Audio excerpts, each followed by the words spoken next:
Iran's foreign ministry has responded to new economic sanctions imposed by the United States. The ministry described the measures as part of a pressure campaign by Washington. Tehran stated that the sanctions violate international obligations of the United States. Officials affirmed that Iran will continue its policies to counter this pressure. Iran's foreign ministry has condemned new economic sanctions imposed by the United States. The ministry described the measures as economic terrorism and a crime against humanity. Officials vowed to use all available tools to defend the national sovereignty of the country. President Trump has declared an economic D-Day against Iran. He warned nations that provide financial support to Tehran that they may face consequences for their actions. The president stated that the Strait of Hormuz remains open for widespread shipping. He also described the current United States naval blockade as highly effective. Overnight, President Trump announced economic D-Day against Iran as he calls on other countries around the world to support the United States. The president indicated that if any country provides a financial lifeline to the Iranians, they'll face their own economic consequences. The president posting to Truth Social saying, "No one has given the Islamic Republic of Iran a greater opportunity to make a deal than me. Tragically for them, they have failed to take it. Therefore, today I am announcing the most crushing economic operation ever taken against any country. This will be economic warfare and isolation on an unprecedented scale." On Wednesday, the president described the state of play amid reports that the United States is still overseeing vessels through a safe corridor out of the Strait of Hormuz to export millions of barrels of crude oil each day. Well, we have things that we could sanction. We have very draconian sanctions, and we'll see what happens. Right now, the strait is open. A lot of boats are coming through. People aren't reporting that, and that may slow down a little bit at some point. But right now, a lot of boats are coming through. The naval blockade has been extremely effective. The Iranians have responded to the president's comments overnight, with Iran's foreign minister saying the so-called economic D-Day is a diversion from America's own crisis, unprecedented debt, and surging interest costs. The foreign minister goes on to say doubling down on failed policies will only bring further defeat and enmity of Iranians. U.S. economic terrorism threatens global economy and sovereignty worldwide. Now, regional intelligence sources tell Fox News there are growing indications of economic hardship inside of Iran as a result of the U.S. naval blockade and economic isolation. Reports do indicate that inflation in Iran has reached 89%, with food prices up 164%. The conflict here is clearly shifting to economic warfare, but the question remains, will this pressure from the United States lead to an agreement or a return to war?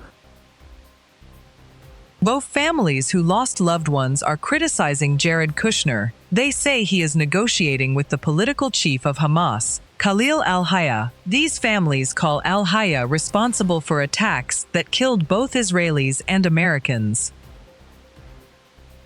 Houthi military spokesman Yahya Saraya says Yemeni forces have carried out drone strikes in Saudi Arabia. According to the spokesman, the targets included a sensitive site at the Najran airport and an ARAMCO facility in Najran province.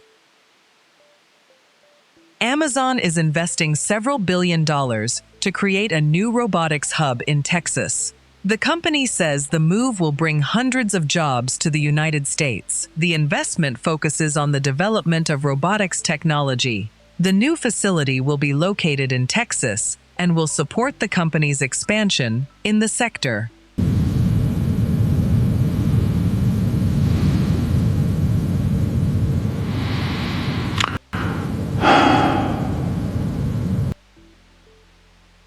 The United States Energy Department is allocating $500 million to 7 companies.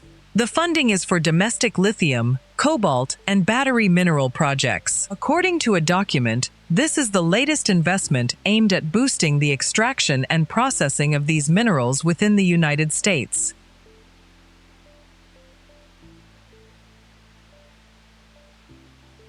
Former Israeli Deputy Foreign Minister Sharon Haskell warns that Syria could become an existential threat to Israel within approximately 10 years. Haskell cites growing security risks from developments in Syria. She also points to recent Israeli strikes on a Syrian airbase near the Turkish border to highlight the escalating dangers facing the region. Syria, and mark my word, in about maximum 10 years, is going to be Israel's serious threats, existential threats.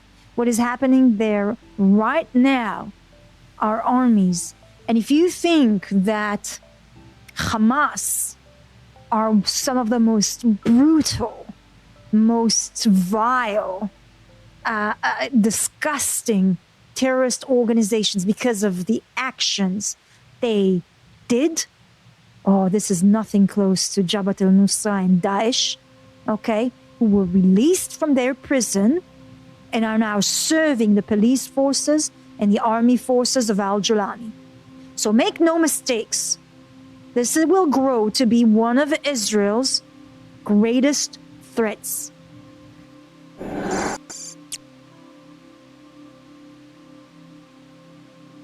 Iran's foreign ministry has condemned new economic sanctions imposed by the United States. The ministry described the measures as economic terrorism and a crime against humanity. Officials vowed to use all available tools to defend the national sovereignty of the country. Iran's foreign ministry has responded to new economic sanctions imposed by the United States. The ministry described the measures as part of a pressure campaign by Washington. Tehran stated that the sanctions violate international obligations of the United States. Officials affirmed that Iran will continue its policies to counter this pressure. Thousands of humpback, fin and minke whales have entered waters off East Greenland. The whales have moved into areas that were previously inaccessible because of freezing. This movement comes as sea ice in the region retreats.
Amazon is bringing 500 manufacturing jobs to Austin with the opening of a new robotic facility. The move is part of a $100 million investment in Texas. The company already employs 86,000 people across the state.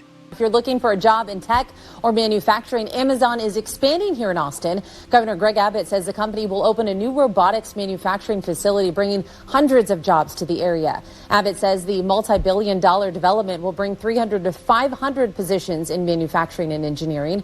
The governor says since 2010, Amazon has invested over $100 billion in Texas and has employed 86,000 Texans. The location isn't confirmed, but Amazon Robotics has been identified as the first major prospective tenant for the massive Dog's Head development down in southeast Austin. 35 years ago, a failed coup by the GKCHP preceded the collapse of the Soviet Union. In August 1991, Soviet television broadcast the ballet, Swan Lake, as tanks entered Moscow. Boris Yeltsin declared the coup illegal while standing atop a tank. The attempt failed by the 21st of August. In December 1991, Russia, Ukraine, and Belarus dissolved the USSR. Russia has since returned to authoritarianism and is currently waging war on Ukraine. Amazon is investing several $billions to create a new robotics hub in Texas. The company says the move will bring hundreds of jobs to the United States. The investment focuses on the development of robotics technology. The new facility will be located in Texas and will support the company's expansion in the sector.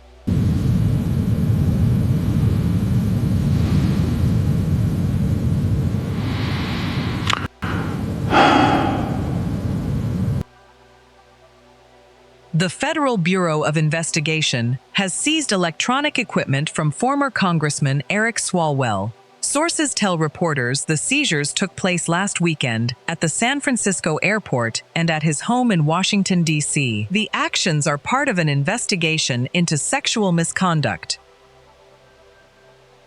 Houthi military spokesman Yahya Saraya says Yemeni forces have carried out drone strikes in Saudi Arabia. According to the spokesman, the targets included a sensitive site at the Najran airport and an Aramco facility in Najran province. The mother of Parnian Dabiri has issued a video message vowing to continue seeking justice for her daughter. Parnian Dabiri was 16 years old when she was shot dead during protests in Tehran on the 9th of January. The girl was killed in the presence of her parents. Her mother alleges that security officers beat and insulted her when she attempted to collect her daughter's body.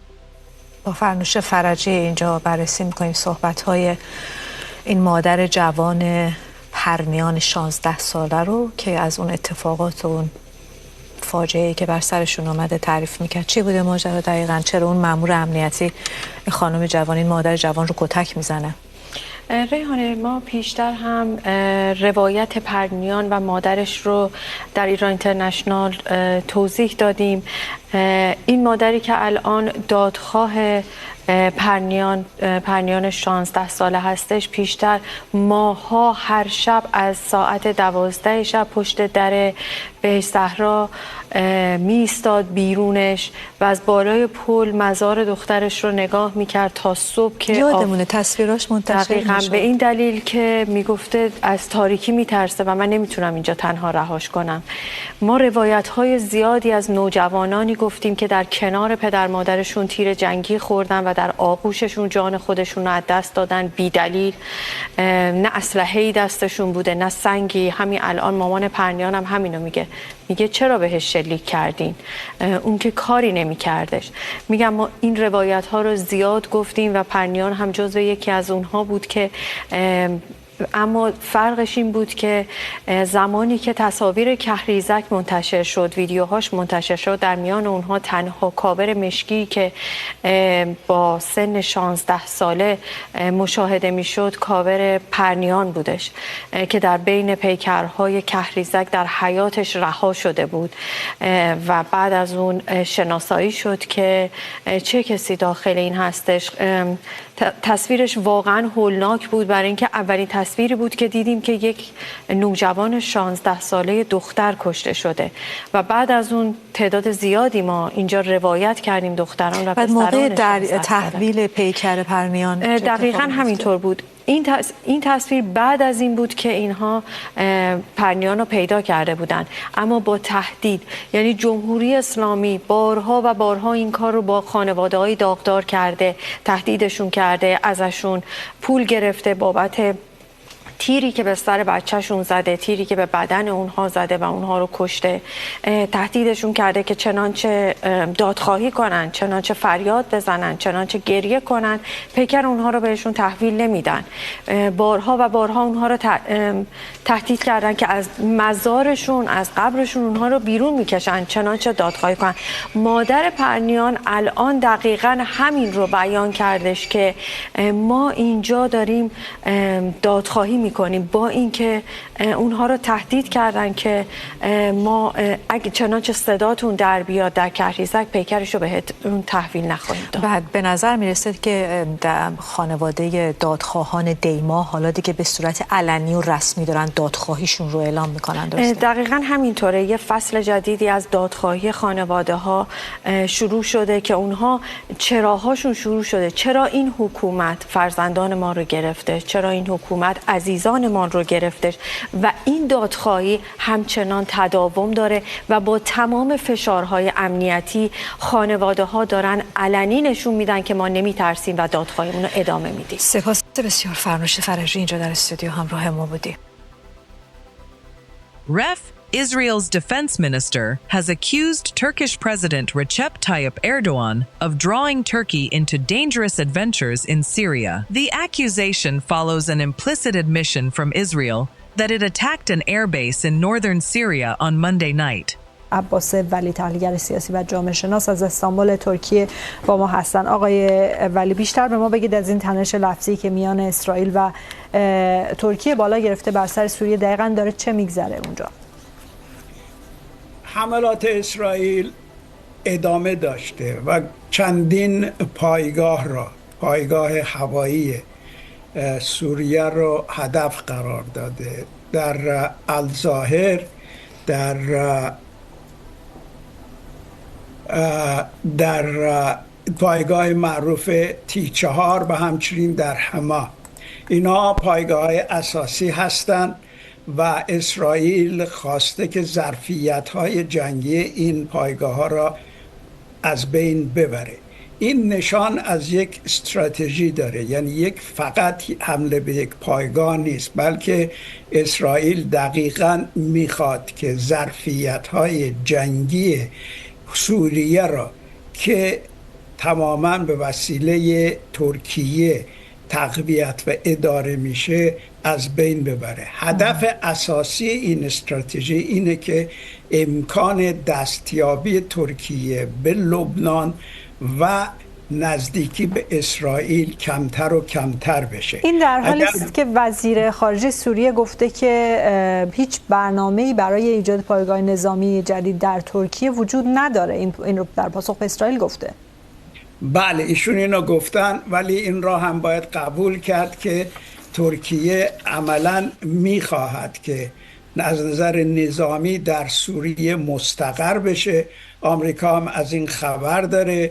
آقای تامباراک که استراتژیست آمریکا در سوریه و عراق هست و این سیاست‌های آمریکا را برای ایجاد حکومت‌های متمرکز سنی محور در اون منطقه اداره میکنه، از این خبر داره. منتها اون چی که مهمه اینه که این استراتژی آمریکا در این منطقه با منافع استراتژیک اسرائیل یکسان نیست. اسرائیل در درجه اول امنیت مرزهاشو در نظر داره و در امنیت مرزهای جنوب شمالیش اگه دقت بکنیم فقط بین سوریه و اسرائیل لبنان هستش که بسیار لرزانه و آقای اردوغان هم مرتب در مورد غزه، در مورد لبنان صحبت کرده و مطبوعات اسرائیل هم الان بعد از این جنگی که بین ایران و اسرائیل شده عملاً در گفتمان خودشون، گفتمان‌های سیاسی خودشون، ترکیه را دشمن اصلی قلمداد میکنن و تحرکات ترکیه در سوریه هم اسرائیل را در این مورد یعنی دچار ناراحتی کرده و برای همین است که میخواهد از این مسئله جلوگیری کند. به نظر میاد که در اینجا مسئله اصلی اختلاف منافعی هستش که در استراتژی کلی آمریکا در منطقه و استراتژی امنیتی اسرائیل پیش اومده و سوریه به صورت میدان اصلی این تضاد در اومده و ترکیه به صورت عامل فعال و به اصطلاح سوژه اصلی استراتژی آمریکا در با منافع سوریه تصادم پیدا. متشکرم از شما عباس ولی تحلیلگر سیاسی و جامعه شناس در استانبول. 1 year ago today, authorities carried out the execution of GHAEM HOSSEINI. HOSSEINI was a defendant in the Ali Khani Square case, which related to protests in Isfahan in December. حسین رئیسی حقوقدان و استاد دانشگاه کارلتون از تورنتوی کانادا با ما هستند. آقای رئیسی، این اعدام ها رو از لحاظ حقوقی چطور می‌بینید با توجه به اینکه هیچ مدرکی هم ارائه نمیشه مبنی بر اینکه آن جرایمی رو که میگن که این افراد انجام دادند مرتکب شده باشند؟ با درود به شما و همه بینندگان، ابتدا خدمت خانواده آقای قائم حسینی تسلیت میگم و خیلی متاسفم که همچنان ماشین اعدام در حال اجراست. نیاز به دانش حقوقی نداره تا بدونی که این رفتاری که در حال اتفاق هست ناعادلانه هست.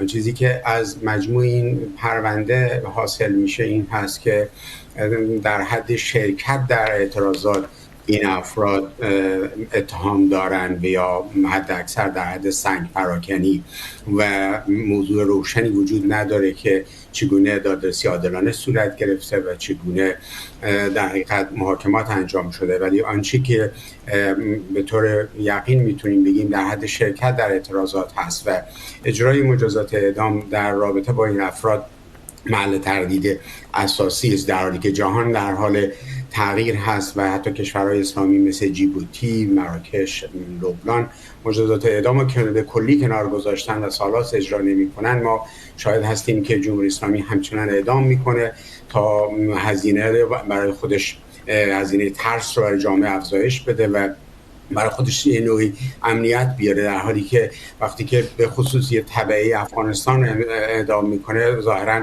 هزینهش براش خیلی کمتر هست و اقدام به این شیوه ترساندن میکنه. خب اینها مواردی است که دادرسی عادلانه و عدالت رو به کلی در مورد امر اعدام و امر مجازات زیر سوال میبره. ارزیابی که میشه این هست که همچنان جمهوری اسلامی در سایه جنگ و تبعات پس از جنگ و حاشیه جنگ خود رو مسئول از هر نوع پاسخ به جامعه میدونه و به ترساندن جامعه از طریق اعدام ادامه میده و البته میدونیم که جمهوری اسلامی خودش هم از ترس شدیدش هست که این اعدام ها رو افزایش داده، چون نگران اعتراضات مردم به دلایل بیکفایتی اداره کشور از جهات مختلف از جمله معیشتی، حقوقی، اجتماعی، فرهنگی و سایر موضوعات هست.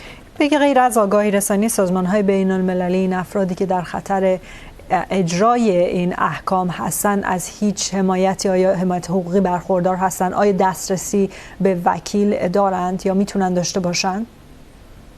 طبق قانون در خود جمهوری اسلامی الزاماً کسانی که با مجازات‌های سنگین حبس ابد اعدام مواجه هستند حتی اگر وکیل نداشته باشن باید وکیل براشون اختیار بشه و مشکل این هست که جمهوری اسلامی متاسفانه در واقع دستکاری کرده نظام دادرسی رو سالهاست، نه همکنون بلکه سالهای اخیر به نوع خیلی ماهرانه تری دستکاری کرده که دسترسی به وکیل مستقل، وکیلی که میتونه در واقع ابعاد مختلف حقیقت و عدالت رو آشکار کنه رو منع میکنه و از وکلای موسوم به منتسب به خودش استفاده میکنه و اجازه دخالت نمیده.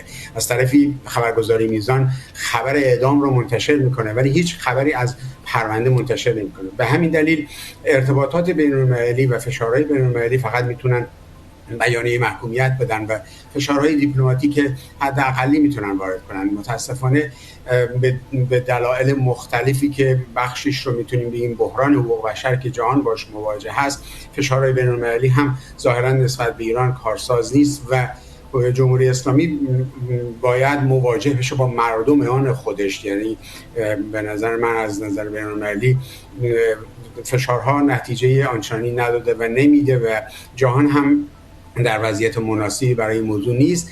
اما در این حال وجود داره این موضوعات. آن چیزی که لازم هست فشار از سمت مردم آگاهن نسبت به این موضوع و متخصصین در رابطه همین پرونده صحبت کردن که اتهام در حد سنگ پراکنی است.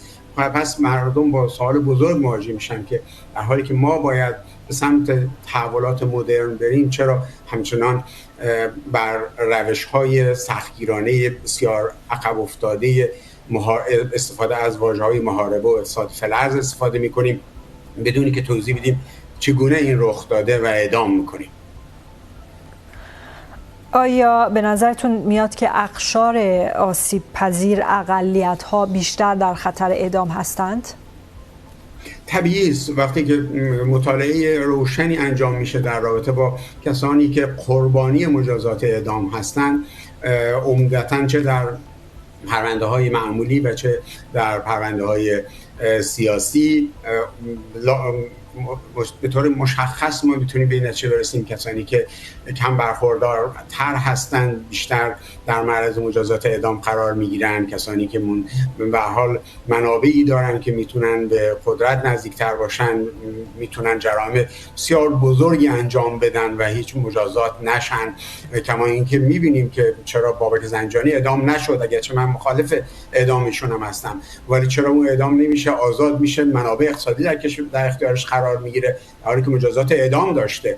ولی یک تبعه افغانستان جوان 21 ساله‌ای که دقیقاً در حد شرکت در اعتراضات حضور داشته با دوستش یا هر کسی دیگه، حداقل فقط همین روشن هست، به سادگی اعدام میشه و این دومین تبعه افغانستان هست که در همین پرونده علی خانی اصفهان اعدام میشه. و طبیعی است که اقشار حاشیه، اقشار کم برخوردار، مردمان بلوچستان، کردستان و مناطق دیگه به سادگی جانشان از دست میره و با صحنه سازی های نادرست و با سیاست جنایی که جمهوری اسلامی داره اعمال میکنه به نظر میاد این هزینه فایده رو برای خودش کرده و مواجه هست با اینکه هزینه ها براش اونجایی که کمتر هست بیشتر اعدام میکنه. طبیعی است که آمارها هم همین رو به ما نشون. ممنونم از شما حسین رئیسی، حقوقدان و استاد دانشگاه کالتون از تورنتو، کانادا. A series of international developments this hour. Russia says it welcomes the United States' decision to reduce its participation in military exercises with South Korea. Meanwhile, NATO has confirmed large-scale exercises involving Polish ground forces in the north. In the Middle East, the USS George Washington has arrived in the region. In other news, the Israeli army reports that the Magic Touch Squadron 190 is strengthening the readiness of attack helicopters for defense. In environmental news, a new wave of oil pollution has reached the shores of Keshem Island and contaminated parts of the Susa coast.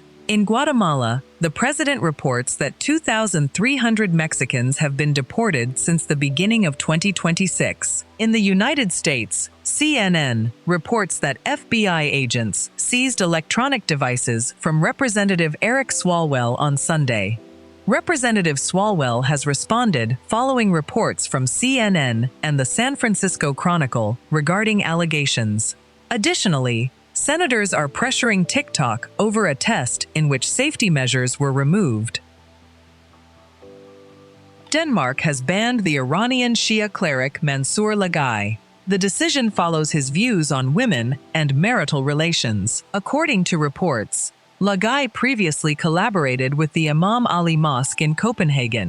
That center has been linked to controversies regarding the Islamic Republic.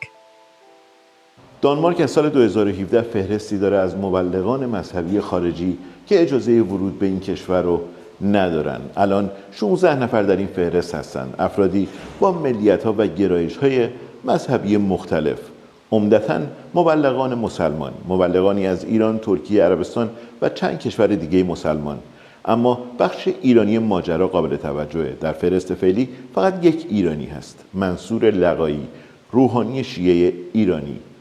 ممنوعیت فعلی ورودش از ژوئن 2026 برای 2 ساله، ولی این اولین بار نیست. لقایی از سال 2018 ممنوع ورود بوده و این ممنوعیت چند بار تمدید شده. حالا چرا اسم لقایی وارد این فهرست شده؟ در گزارش‌های دانمارکی به مجموعی از دیدگاه‌ها و نوشته‌های او به خصوص درباره زنان، روابط زناشویی و تنبیه بدنی در خانواده اشاره شده. دیدگاه‌هایی که مقام‌های دانمارکی اونها رو در تعارض با ارزش‌ها و نظم عمومی این کشور ارزیابی کردند. اما یک نکته مهمتر هم وجود داره. لقایی یک روحانی ناشناخته برای دانمارکی‌ها نبوده. قبل از اینکه ممنوع ورود بشه در خود دانمارک فعالیت می‌کرده و با مسجد امام علی در کپنهاگ ارتباط داشته. اونجا سخنرانی می‌کرده و حتی در زمینه مسائل مذهبی و خانوادگی مشاوره می‌داده. پس درباره فرد ایرانی این فهرست با کسی روبرو هستیم که قبلا در فضای مذهبی شیعیان دانمارک فعال بوده و بعد از جنجال بر سر دیدگاه‌ها و فعالیت‌هاش ممنوع ورود شده به کشور دانمارک. و اینجا ماجرا جالبتر میشه، چون خود مسجد امام علی کپنهاگ هم طی سالهای گذشته بارها خبرساز شده و حتی برخی نمایندگان پارلمان دانمارک خواستار بررسی و تعطیلی اون شدن، موضوعی که بخش مهمی از اون به بحث ارتباط این مسجد با جمهوری اسلامی برمیگرده. Iran's foreign ministry has condemned new economic sanctions imposed by the United States. The ministry described the measures as economic terrorism and a crime against humanity. In a statement, Tehran said the sanctions extend conflicts from the past 18 months and represent the flip side of military aggression. The ministry vowed to continue resisting United States pressure using all national capabilities. It further declared that those responsible for the sanctions deserve trial and punishment. Donald Trump is seeking to increase economic pressure on Iran. Those efforts depend largely on the United Arab Emirates, and specifically the city of Dubai. Dubai has become a key gateway for Iran to access foreign currency and global trade while bypassing Western sanctions. According to reports, the United Arab Emirates was the largest source of imports for Iran before the war began. Donald Trump has threatened an unprecedented economic war on Iran. In response, Tehran has called the policy of Washington a failure. آرمین سلیمانی روزنامه‌نگار از بیروت پایتخت لبنان به ما پیوستن تا در این باره بیشتر صحبت کنیم. آقای سلیمانی، چقدر باید جدی گرفتین تهدید آقای ترامپ رو بر اقتصاد ایران؟ بله، بیشتر تحریم هایی که دونالد ترامپ از دولت اول خودش در گذشته شروع کرده بود، اینها رو خیلی جدی‌تر و با جدیت بیشتری جلو میره. یعنی تحریم های ثانویه و بعد اون به سمت فشار حداکثری و اونچه که تحریم های فلج کننده برای نامگذاری شده، اونچه که ادامه اون تحریم‌های سازمان ملل هم در پیش اجرایی شدن و در نظر باشه، بسیار اینها رو خیلی جدی نگرفتن. مقامات دولتی خیلی سبب حاکمیتی سعی می‌کردن اینها رو در بین مردم خیلی کوچک نشون بدن، با اظهاراتی خیلی کوچک کننده، با صحبت‌هایی که بین مردم با این جملات بسیار معروفی که برای ما خیلی آشناست که تحریم‌ها اثر ندارن، تحریم‌ها رو دور می‌زنی و کلمات مشابه. اما رفته دیدیم که فشار بسیار زیادی بر جامعه، بر مردم و بر اقشار خرد و آسیب‌پذیر در جامعه وارد شد، چیزی که حاکمیت از اون هیچ ابایی نداره، هیچ نگرانی نداره و در حال حاضر می‌بینیم پس از این دو جنگی که صورت گرفت و اقدامی که جمهوری اسلامی کرد از شمشیر دولبه‌ای مثل بستن تنگ هرمز استفاده کرد و الان با اون محاصره دریایی ایالات متحده دست بالاتری رو گرفته و بنا داره که اون سیاست‌های خودش رو، تحریم‌های خودش و تحریم‌های سازمان رو به صورت جدی‌تری جلو ببره. تا اونجایی که الان مطلع هستیم و با اطلاعاتی که تا به الان اومده، تحریم جدیدی وضع شده و احتمالاً وضع هم نخواهد شد، بلکه تحریم‌های قبلی با جدیت و قوت بیشتری پیگیری خواهد شد. یعنی ساختار تحریم و ساختار رو خیلی قوی‌تر و منسجم‌تر امریکا پیگیری می‌کنه و این به احتمال بسیار زیاد فشار خیلی بیشتری رو بر جامعه و بر حکومت و بر کل ساختار سیستم میاره. سیستم از این قضیه ابایی نداره. حکومت فکر میکنید هدف اصلی این جنگ اقتصادی علیه حالا حکومت ایران که به صورت مشخص و مستقیم مردم در ایران هم از اون آسیب جدی خواهند خورد چیه؟ ببینید اون چیزی که در این قضیه هست اینه که به هر حال ارزش ریال باز سقوط خواهد کرد، سرمایه‌گذاری امنی مثل طلا و دلار به اونها رغبت بیشتر خواهد شد، یعنی افزایش قیمت خیلی بالاتری باز هم احتمالاً خواهند داشت، جهش‌هایی رو خواهند داشت، کالاهای بسیار زیادی باز هم کمیاب‌تر یا نایاب‌تر خواهند شد، دسترسی به دارو و اقلام پزشکی باز هم بسیار سخت‌تر خواهد شد. تمام چیزایی که جمهوری اسلامی جریان‌هایی که دست بر اون گذاشته، کارتل‌های وابسته به جمهوری اسلامی، افراد و مافیایی که داره، مافیاهای سیاسی، امنیتی و نظامی اون بیشتر در این قضیه رو کار می‌کنن، چون منابع کمتر میشه برای غارت و چپاول، درگیری‌های داخلی، درگیری بین قدرت بیشتر خواهد شد. آنچه که برای مردم در حوزه‌های عمرانی، بهداشتی و درمانی خواهد بود، مبالغ و هزینه بسیار کمتری رو تخصیص خواهند داد و مجموعاً فشار رو بر جامعه بیشتر خواهد کرد جمهوری اسلامی و اینو بخواد اثبات بکنه که تحریم‌ها و آنچه که خواهد بود به ضرر فقط مردم است، در حالی که به هر حال ساختاری که تهران و ساختار جامعه جهانی هست، اینها ساختارهایی که تحریم‌های تنبیهی هستن برای اینکه جمهوری اسلامی دست از اون شرارت و اون چیزی که در حوزه بین‌المللی داره و اون چیزی خرابکاریایی که داره دست بکشه. اما جمهوری اسلامی سعی می‌کنه از این قضیه بر فشار بیشتری بر خود جامعه استفاده بکنه. متشکرم از شما آرمین سلیمانی، روزنامه‌نگار در بیروت. The Israeli Air Force has moved its 190 Squadron and AH-64A Apache helicopters from Ramon Air Base to Ramat David. The move is intended to strengthen defenses along the northern border. The military says the decision follows lessons learned from the 7th of October. Officials state the goal is to improve access to combat helicopters by dispersing squadrons across the north and the south.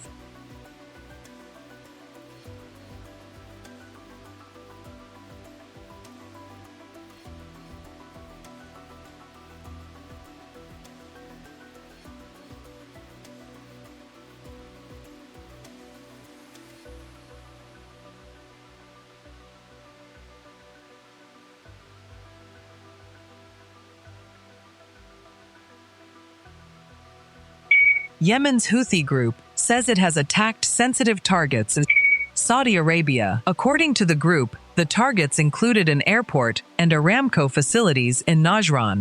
I am the presenter for this segment, in Najran. Iran's foreign ministry has condemned new economic sanctions imposed by the United States. The ministry described the measures as economic terrorism and a crime against humanity. In a statement, Tehran said the sanctions extend conflicts from the past 18 months and represent the flip side of military aggression. The ministry vowed to continue resisting United States pressure using all national capabilities. It further declared that those responsible for the sanctions deserve trial and punishment. Donald Trump is seeking to increase economic pressure on Iran. Those efforts depend largely on the United Arab Emirates, and specifically the city of Dubai. Dubai has become a key gateway for Iran to access foreign currency and global trade while bypassing Western sanctions. According to reports, the United Arab Emirates was the largest source of imports for Iran before the war began.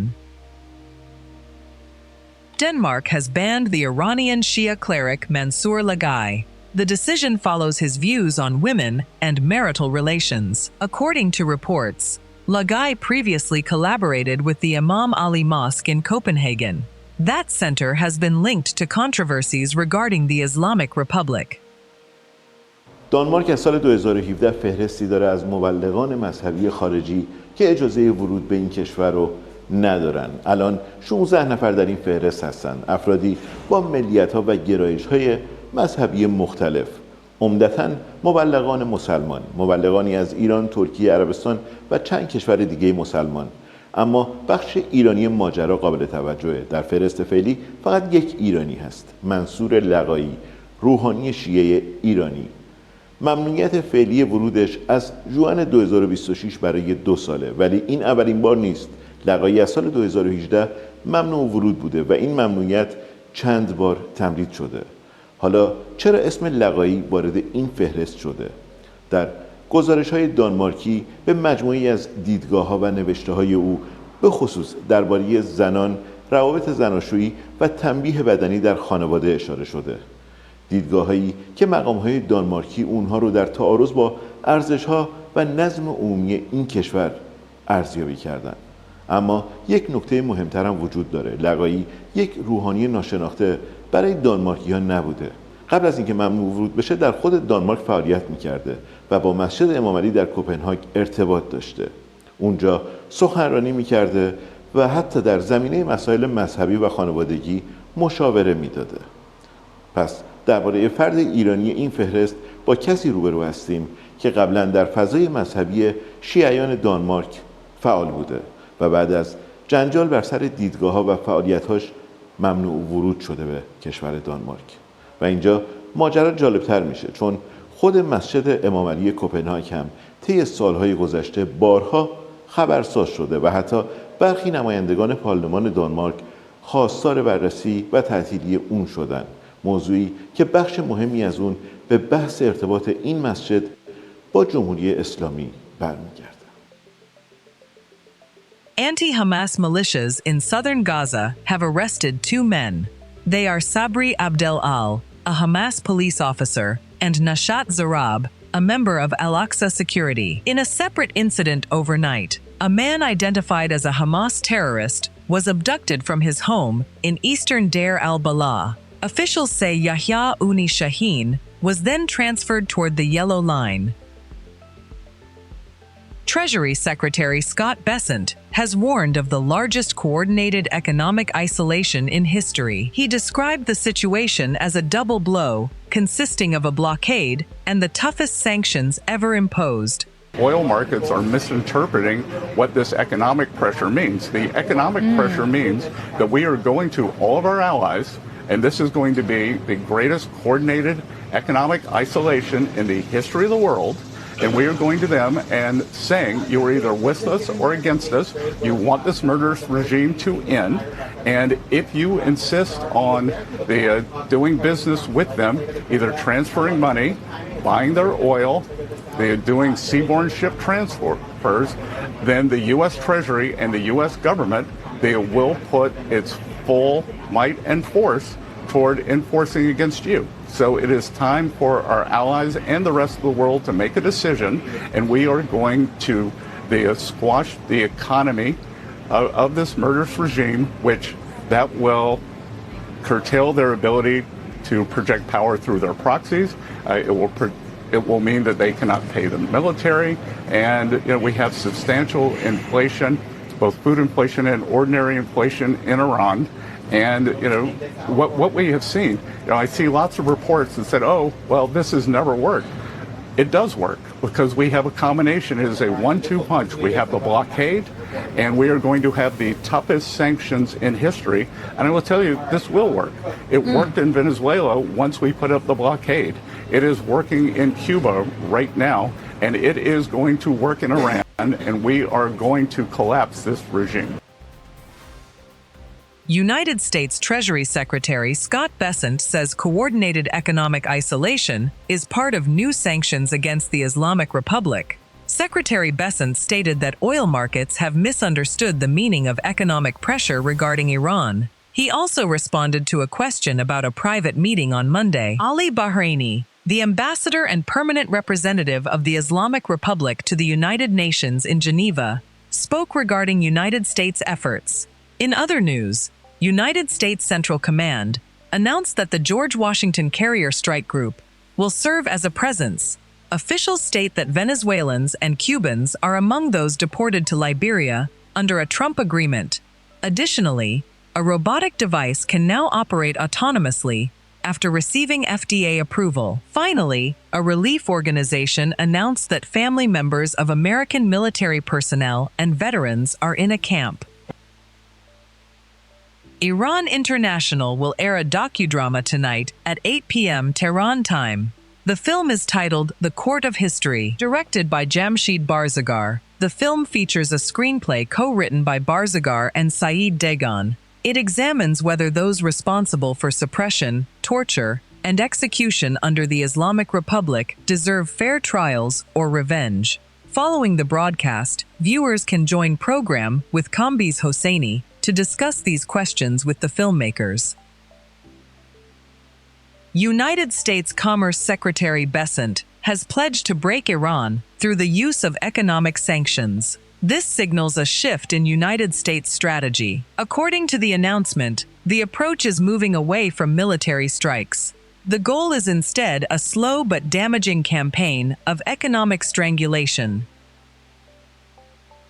Treasury Secretary Bessent says the hardest sanctions in history will be imposed on Iran. He asserts that this strategy succeeded in Venezuela and Cuba. He says the measures will topple the Iranian regime. So that raises the question about what happens next in Iran. And you mentioned the president last night said that there's more economic pressure coming on Iran. I know you're heavily involved in this and executing this. What can we expect here? Yeah, you're going to expect, I'll be holding a press conference on Monday to talk about exactly what we're going to do. And again, we have asymmetric information, and I'm not sure why oil has popped up on this, because this, for now, and it is at the president's discretion, if we are doing the maximum economic pressure, then that means that likely there will not be a large-scale kinetic restart, but I would emphasize that is for now. And look, we do have control of the strait. You would have seen media reports that large amounts of energy are getting out, and I think that we can continue doing that in the southern lane, and that I think oil markets are misinterpreting what this economic pressure means. The economic pressure means that we are going to all of our allies, and this is going to be the greatest coordinated economic isolation in the history of the world. And we are going to them and saying, you are either with us or against us. You want this murderous regime to end.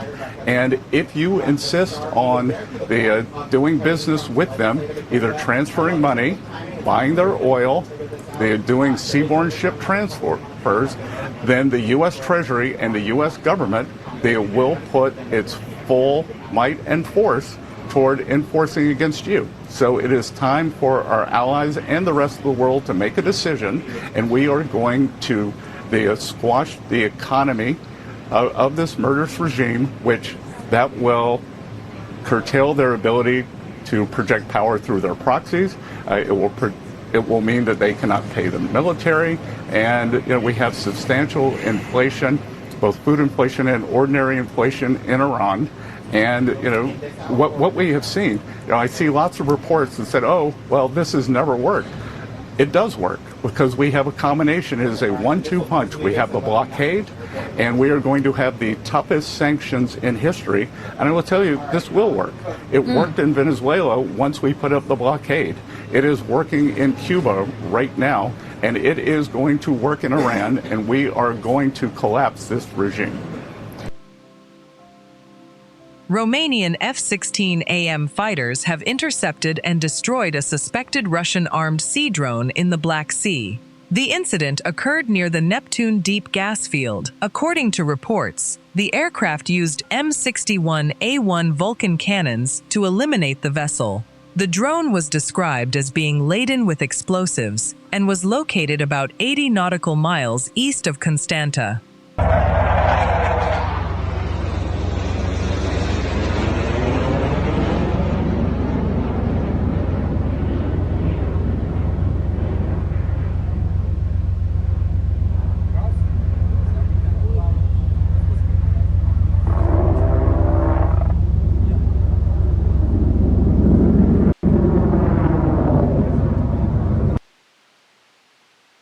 The FBI has seized electronic devices belonging to former Congressman Eric Swalwell.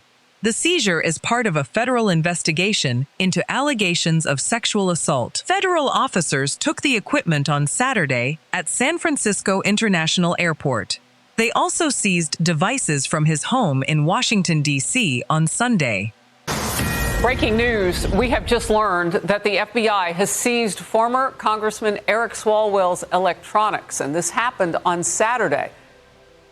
They took those electronics from him at San Francisco International Airport on Saturday and then from his Washington, D.C. home on Sunday. Eric Swalwell was not detained or arrested, and we're told the federal investigation involves sexual misconduct allegations against him. Two women who have spoken publicly about sex misconduct allegations against Swalwell we know about. The FBI is not commenting further details on this case, and Fox News has contacted Swalwell's attorney. We're waiting to hear back.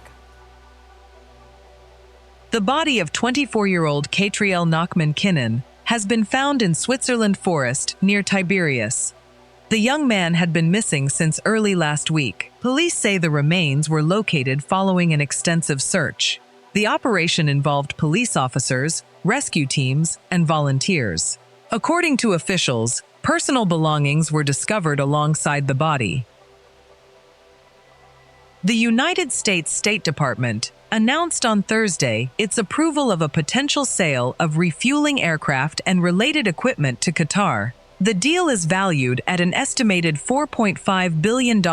According to the department, the sale involves KC-46A aircraft, Boeing, Pratt & Whitney military engines, RTX Corporation, and Northrop Grumman will serve as the principal contractors for the agreement.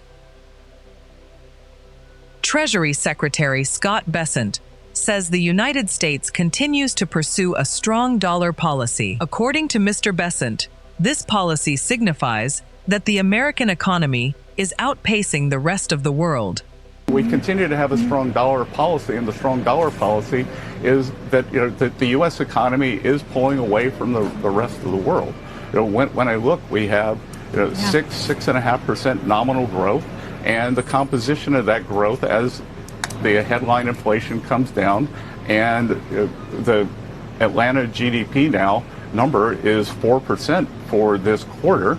That's a very noisy number, so don't quote me on that. But everything we're seeing in terms of revenue growth at companies up about 12%. So the underlying economy, I think, is very strong, and the only inflationary impulses that we're seeing are coming from the energy, which is temporary.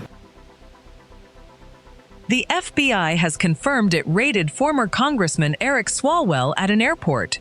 Agents seized his devices before conducting a search of his home in Washington, D.C. According to the FBI, Swalwell complied with the investigation and surrendered all requested items. We have just learned that the FBI has seized former Congressman Eric Swalwell's electronics, and this happened on Saturday. They took those electronics from him at San Francisco International Airport on Saturday and then from his Washington, D.C. home on Sunday. Eric Swalwell was not detained or arrested, and we're told the federal investigation involves sexual misconduct allegations against him. Two women who have spoken publicly about sex misconduct. Sales of used books are surging. This has led to speculation that artificial intelligence companies are sourcing old titles to train their models. There are concerns that these scanned volumes may never return to circulation. Arezu Mirzakhani examines the issue in this week's Click magazine.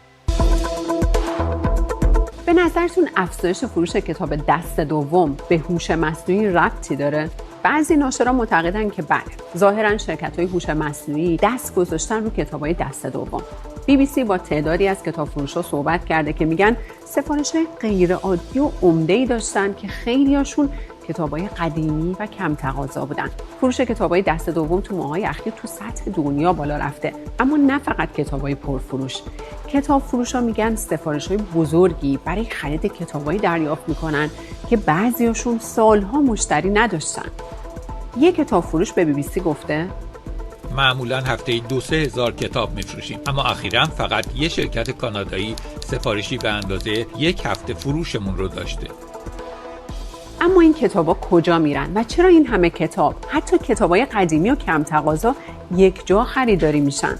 یکی از گمانه‌ها اینه که بخشی از این کتابا برای آموزش هوش مصنوعی خریداری میشن، چون مدل‌های هوش مصنوعی برای آموزش به حجم بسیار زیادی از اطلاعات نیاز دارن. نگرانی اینه که کتابا فقط برای محتوای داخلشون خریداری بشن، یعنی اسکن بشن، اطلاعاتشون وارد سیستم‌های هوش مصنوعی بشه و بعد خود کتاب فیزیکی رو از بین ببرن. برای کتابی که میلیون‌ها نسخه ازش وجود داره شاید این مسئله چندان مهم نباشه، اما اگه یک کتاب قدیمی فقط با چند نسخه باقی مونده باشه، نابودی حتی یه نسخه میتونه به معنی از بین رفتن بخشی از میراث مکتوب برای همیشه باشه.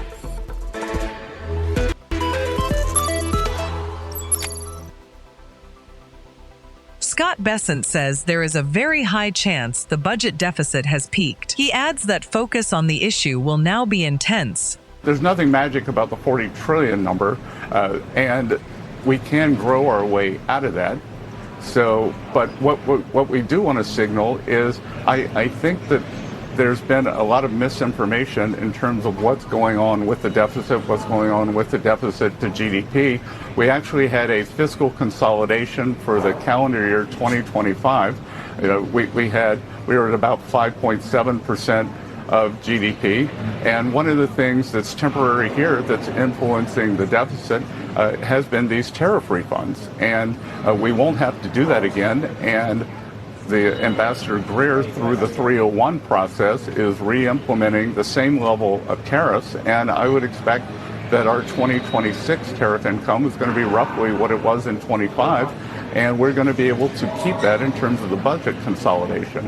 The other big item in the budget that we're seeing is the hit that we're taking from to revenues for the immediate expensing of factories and of equipment and farm structures. And I think that if people sit back and think that's not government spending, that is actually an investment in the future, and we're increasing the tax base. And that is what measures the wealth of a nation, is the ability to increase after-tax return on capital. So we're pulling back think of it as pulling back the slingshot here. We have a lot of potential energy that will turn into kinetic energy during this year, next year, as these factories come online. So do you think we've seen peak deficit during this administration? I think a very, very good chance we have. That we are going to be laser focused, as I said, OMB Director Vogt, myself, the President, that combined with the Vice President's Fraud Task Force, where I think we could save several $100 billion.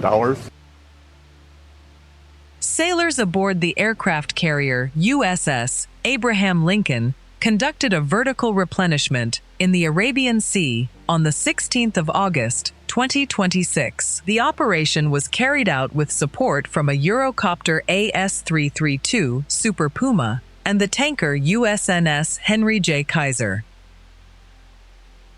Iran's permanent representative to the UN in Geneva, Ali Bahraini, has raised concerns over United States activities in space. Speaking Thursday at the Conference on Disarmament, Mr. Bahraini stated that U.S. efforts to achieve military and strategic superiority increase the risk of militarization and weaponization. He added that the development of offensive space capabilities by the United States could drive other nations to develop their own counter capabilities. According to Mr. Bahraini, this process could intensify an arms race in space. A spokesman for the Islamic Revolutionary Guard Corps says Iran's weaponry would be different in the event of a new war. Hossein Mohebi stated that if a new conflict begins, the weapons used by Iran will certainly differ from those used in the past. A Chinese court has sentenced Hui Ka-yan to life in prison. He is the founder of Evergrande and was once the richest man in Asia. The ruling comes 5 years after the collapse of the property giant. That collapse shook China's financial markets and the wider economy.